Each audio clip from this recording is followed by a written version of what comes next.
ఆంధ్రప్రదేశ్ గత వారి పాలనలో, వైసీపీ పాలనలో నలిగిపోతున్న దశలో ఏ ఒక్కరికి కూడా నేను ఎంత నిర్లక్ష్యంగా, ఎంత దుర్మార్గంగా ప్రవర్తించిన విధానం ఇక్కడే చట్టసభలో అలా ప్రవర్తిస్తున్న రియల్ లైఫ్లో మీకు వాస్తవానికి వాళ్ళు ఎలా చేశారో తెలుసు. ఇలాంటి పరిస్థితుల్లో ఇంకొకసారి వాళ్ళ ప్రభుత్వం వస్తే పరిస్థితులు ఏమవుతాయి? దాదాపు సుదీర్ఘ 4 దశాబ్దాల అనుభవం ఉన్న ఆయన్నే, గౌరవ ముఖ్యమంత్రి గారినే 53 రోజులు జైల్లో పెట్టి యువ నాయకులు, ఐటీ మంత్రివర్యులు వారు లోకేష్ గారిని, నారా లోకేష్ గారిని కూడా జైల్లో పెట్టడానికి ఇబ్బందులు పెట్టి ప్రయత్నాల్లో మనకి అచ్చెన్నాయుడు గారు, గౌరవ మంత్రి అచ్చెన్నాయుడు గారిని ఇబ్బంది పెట్టిన విధానం ఇక్కడ మొదటి మీరు వచ్చినప్పుడు ఎంతమంది ఇబ్బంది పడ్డారు అంటే మొత్తం దాదాపు 90% హౌస్ చేతులు ఎత్తారు అధ్యక్ష ఆ రోజున. అలాంటి పరిస్థితుల నుంచి నేను కోరుకుంది ఒకటే అధ్యక్ష, ఆ రోజున ఆంధ్రప్రదేశ్ 5 కోట్ల మంది ప్రజలకి మేము అండగా ఉండాలి, దానికి ఏమి చేయాలని చెప్పి ఎక్కడా కూడా ఓట్లు చీలకూడదని చెప్పిన తర్వాత చెప్పింటే నన్ను తిట్టు లేదు అధ్యక్ష, అందరూ తిట్టారు.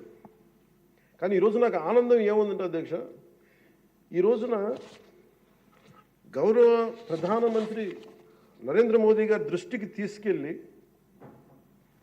కేంద్ర నాయకత్వానికి తీసుకెళ్ళి ఆ రోజున మాకు ఇది కావాలి, మీరు చేయాలి అని చాలా ఇంపాసిబుల్ టాస్క్లు అడిగాం అధ్యక్ష ఆ రోజున. ముఖ్యంగా విశాఖ స్టీల్ ప్లాంట్ అధ్యక్ష, విశాఖ స్టీల్ ప్లాంట్ అధ్యక్ష మీకు తెలిసిందే ఇది, కానీ ఒకసారి మన అందరం కూడా దీన్ని గుర్తు చేసుకోవాల్సిన అవసరం చాలా ఉంది అధ్యక్ష. ఇది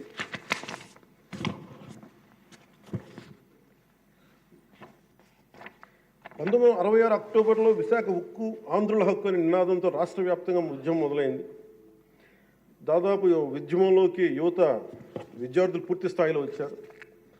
1966 నవంబర్ 1వ తేదీన రాష్ట్ర వ్యాప్తంగా నిరసనలు చేపట్టారు. లాఠీ చార్జీలు, కాల్పుల్లో 32 మంది చనిపోయారు అధ్యక్ష. వీటిలో ఒక బిగ్ లిస్ట్ ఉంది అధ్యక్ష, 32 పేర్లు. ఉదాహరణ కొన్ని పేర్లు చూస్తున్నా అధ్యక్ష: టి సన్యాసిరావు, అంజూరి అప్పారావు, తంగిళ్ళ సత్యం, పోలినేని ఏసయ్య, మస్తాన్, హబీబుల్లా రెహమాన్, బాలమురళీకృష్ణ, సాంబశివరావు, పరాంకుశ్ దాస్, తెలంగాణ జగిత్యాల నుంచి సాయిరెడ్డి, కాకినాడ నుంచి బాబురావు గారు కానీ, ఇలా పీలేరు, ఆదిలాబాద్, వరంగల్, పలాస, ఉమ్మడి రాష్ట్రం నుంచి ఇంతమంది చనిపోయారు అధ్యక్ష. ఇది ఒక ఇంపాసిబుల్ టాస్క్ అధ్యక్ష. దీనిని ప్రైవేటీకరణ జరిగిపోతుంది అని అంటే ఎంత బలమైన ఇబ్బందులు పెట్టారంటే అధ్యక్ష. ఆ రోజున ఈ రోజున కూర్చోబెట్టి చాలా ఎక్కువ మాట్లాడుతూ ఉన్నారు. వీళ్ళు ఆ రోజున 21 జనవరి 27న విశాఖ ఉక్కు పరిశ్రమలో పెట్టుబడుల ఉపసంహరణ డిస్ఇన్వెస్ట్మెంట్ కేంద్రం ప్రకటన చేశారు అధ్యక్ష. ఆ రోజున వీళ్ళు మద్దతు పలికారు అధ్యక్ష.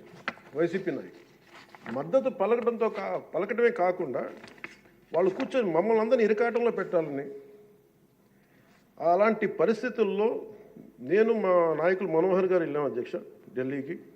వెళ్ళి ఇక్కడ సభ జరిగింది. సభ జరిగితే మేము ఆ రోజున కేంద్ర మంత్రి, హోంమంత్రి శ్రీ అమిత్ షా గారిని కలిసాం అధ్యక్ష. ఉక్కు ప్రైవేటీకరణపై నిర్ణయం మీరు పునరాలోచించుకోమని చెప్పాము అధ్యక్ష. ఒకటే చెప్పాము అధ్యక్ష, ఈ రోజున ఇంతమంది చనిపోయారు, దాదాపు 32 మంది. మా ఆంధ్రప్రదేశ్లో తెలంగాణకి తెలంగాణ అన్న భావం ఉంటుంది. మా ఆంధ్రప్రదేశ్కి దురదృష్టం ఏంటో దౌర్భాగ్యం తెలియదు. మాకు ఎప్పుడు కులాల భావం తప్ప మేము ఆంధ్రులు అనే భావన మాకు లేదు. ఒకే ఒక్క చోట ఆంధ్రులు అనే భావం ఎక్కడ వస్తుందంటే విశాఖ స్టీల్ ప్లాంట్ ఒక్క దగ్గరే ఆంధ్రులు అనే హక్కు భావన వస్తుంది. అంటే మేము అది నేను చాలాసార్లు అనుకుంటూ ఉంటాను అధ్యక్ష, ఎందుకు విశాఖ ఉక్కు అనుకనే ప్రతి ఒక్కరికి ఒక ఏకత ఉంటుంది, దాంట్లో ఐడెంటిటీ ఎందుకు ఉంటుందని ఆలోచిస్తే అధ్యక్ష 32 మంది యువకుల బలిదానం, దాని శక్తి దానికి ఉంటుంది అధ్యక్ష. అది కదిపేస్తుంది. అలాంటిది నేను ఒకటే చెప్పాను, మేము వెళ్ళి సార్ ఇది కనుక మీరు చేయగలిగితే అది ఎవరి చేతుల్లో లేదు, అది మీరు పెద్ద మనసుతో ఆలోచించి డిస్ఇన్వెస్ట్మెంట్ చేయమంటే వాళ్ళు ఒకటి చెప్పారు అధ్యక్ష, మేము గతంలో మీరు ఈ మినీరత్న కంపెనీ ఉంది అధ్యక్ష, దానికి డ్రెడ్జింగ్ కార్పొరేషన్ ఆఫ్ ఇండియా అని, దాన్ని తీసుకోగలిగే కానీ దీన్ని తీసుకోలేమని చెప్పి మాకు కూడా ఏం చెప్పారంటే అధ్యక్ష, ఇది ఇంపాసిబుల్ అన్నట్టుగానే చెప్పారు అధ్యక్ష ఆ రోజున. కానీ నేను 2 చేతులు జోడించి మా ప్రయత్నం మేము చేసాం అధ్యక్ష. అదృష్టవశాత్తు గౌరవ ముఖ్యమంత్రి గారు ముందుకు తీసుకెళ్లారు అధ్యక్ష ఈ ప్రపోజల్ని, చాలా బలంగా తీసుకెళ్లారు ఆయన. అదే ప్రభుత్వం నిన్న అంత గొడవ చేసిన నాయకులు నిన్న వాళ్ళు ఏం చేశారంటే అధ్యక్ష, గతంలో దానిని స్టీల్ ప్లాంట్ని ప్లాట్గా ముక్కలేసి అమ్ముకోవడానికి సిద్ధపడిపోయారు అధ్యక్ష. Really it's shame. నేను మొన్న స్టీల్ ప్లాంట్ సంఘాల నాయకులు నా దగ్గరికి వస్తే అడిగాను, ఆ రోజున మీరు అంత గోల చేశారు కదా, మీరు మేము ఉన్నప్పుడేమో ఇంత గోల చేస్తారు, గౌరవ ముఖ్యమంత్రి గారు ఉన్నప్పుడేమో ఇంత మీరు చాలా ప్రజాస్వామ్యం ఇంత గోల చేస్తారు, ఆ రోజు అతను ఉంటే ఒక్కళ్ళు నోరెత్తపరేంటంటే కొడతారని భయం మీకు అన్నాను కామ్గను. అంటే ఇలాంటి పరిస్థితుల నుంచి ఈ రోజున మన స్టీల్ ప్లాంట్కి డిస్ఇన్వెస్ట్మెంట్ని ఆపి తిరిగి పెట్టుబడులు తీసుకొచ్చినందుకు మనకి భారతదేశ ప్రధానమంత్రి శ్రీ నరేంద్ర మోదీ గారికి ప్రత్యేక ధన్యవాదాలు తెలుపుతున్నాను.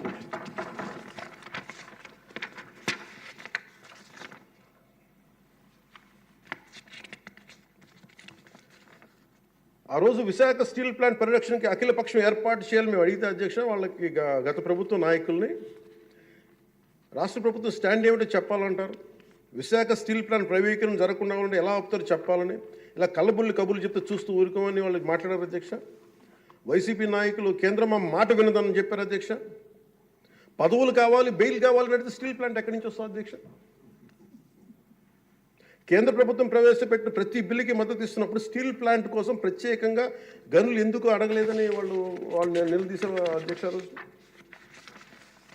మేము చెప్పాను, మీకు ఒక కార్యాచరణ ప్రకటించండి. మాకు ఆ రోజున ఒక ఎమ్మెల్యే ఆ ఎమ్మెల్యే కూడా మీరు తీసేసుకున్నారు, వైసీపీకి ఉన్నారు, మీకు టీడీపీకి ఉన్నారు, ఆ రోజు 175 మంది ఎమ్మెల్యేలు, 25 మంది ఎంపీలు, ఒక ఐక్య కార్యాచరణ ప్రకటించండి అంటే అండగా ఉంటామని చెప్తే కూడా వాళ్ళు కాపాడుకోలేపారు అధ్యక్ష. కానీ నారా చంద్రబాబు గారి నాయకత్వం మేము కాపాడుకున్నాం అధ్యక్ష. స్టీల్ మేము చాలా గర్వంగా చెప్పగలం,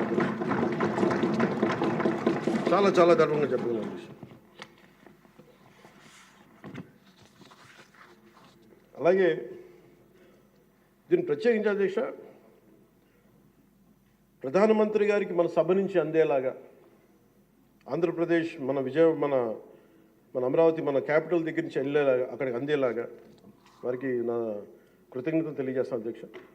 I take this opportunity to express my wholehearted gratitude to Honorable Prime Minister Sri Narendra Modi ji for his unwavering trust in the Andhra Pradesh government and for extending the immense support in every aspect of state development.